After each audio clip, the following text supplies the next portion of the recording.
사랑하는 이만, 좋은 하루 보내고 있나요?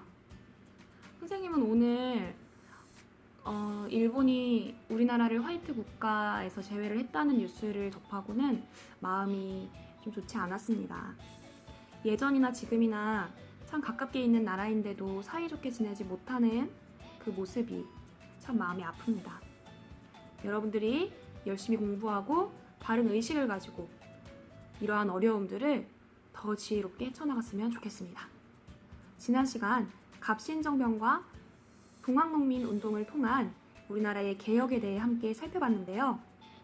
그러한 노력에도 불구하고 어떠한 일들이 일어났는지를 같이 한번 살펴봅시다.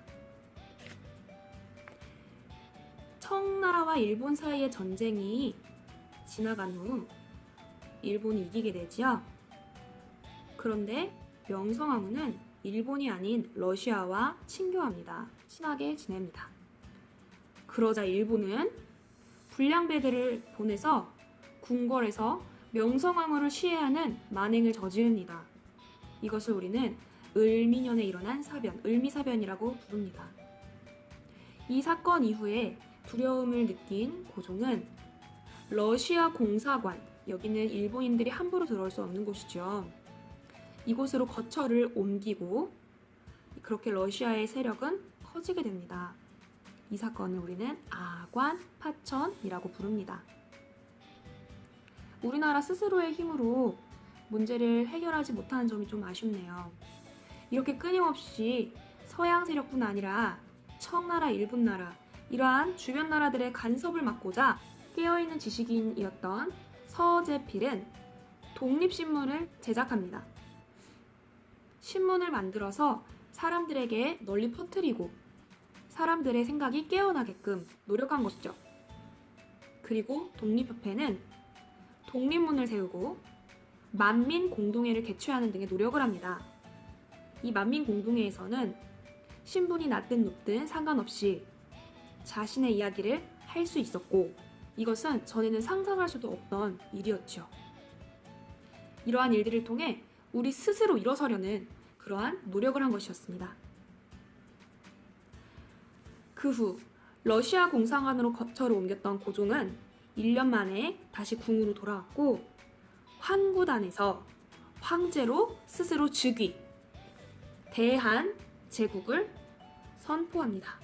이렇게 조선은 사라지고 대한 제국이 세워지게 되는 것이죠.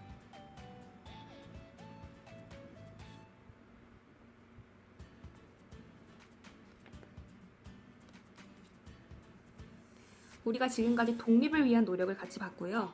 이번에는 근대화를 위한 노력을 같이 살펴보겠습니다. 근대화를 위한 노력이라는 것은 좀 더 발전을 위해 노력을 했다는 것인데요.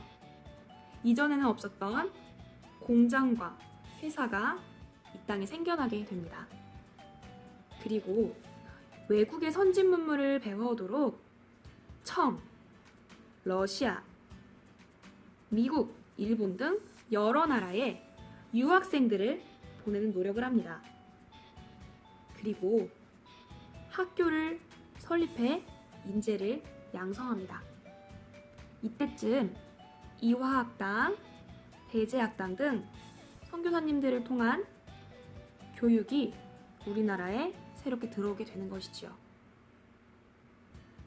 이렇게 조선은 사라지고 대한제국이 시작되었습니다. 을사늑약의 과정과 항일의병의 노력을 같이 한번 살펴보겠습니다. 을사늑약은 다음과 같죠.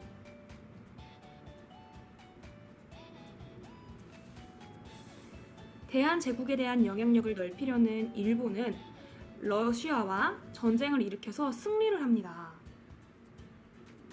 그리고 이 일제의 특사인 이토 히로부미는 우리나라의 궁궐을 포위하고 외교권을 박탈하는 을사늑약을 강제로 체결하게 했습니다.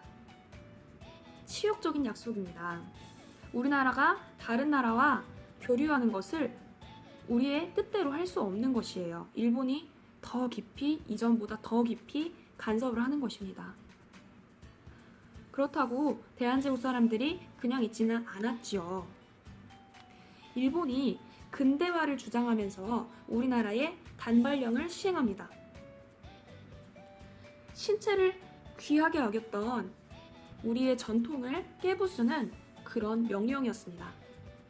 그렇지 않아도 끊임없이 우리나라를 침략하려고 하고 우리나라의 권리를 빼앗던 일본에게 잔뜩 분노해 있었던 사람들은 단발령을 계기로 일어나게 됩니다. 그것이 바로 의병활동입니다. 그 후 고종이 피신하는 악원파천의 사건이 일어나고요.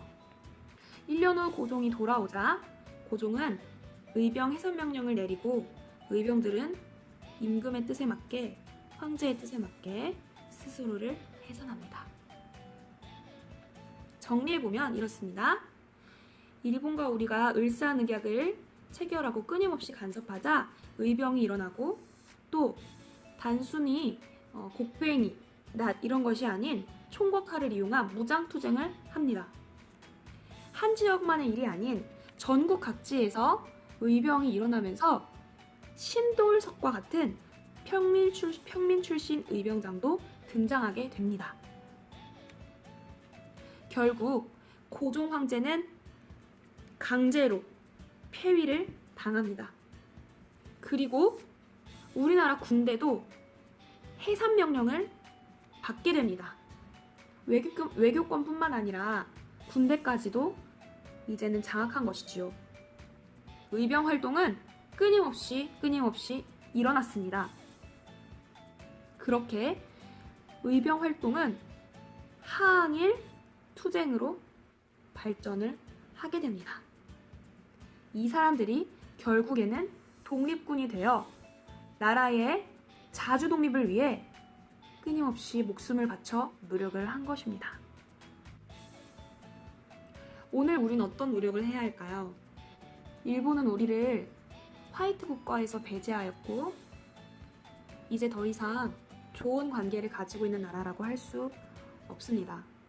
여러분들이 한번 고민해 봤으면 좋겠습니다. 그럼 다음에 만나요.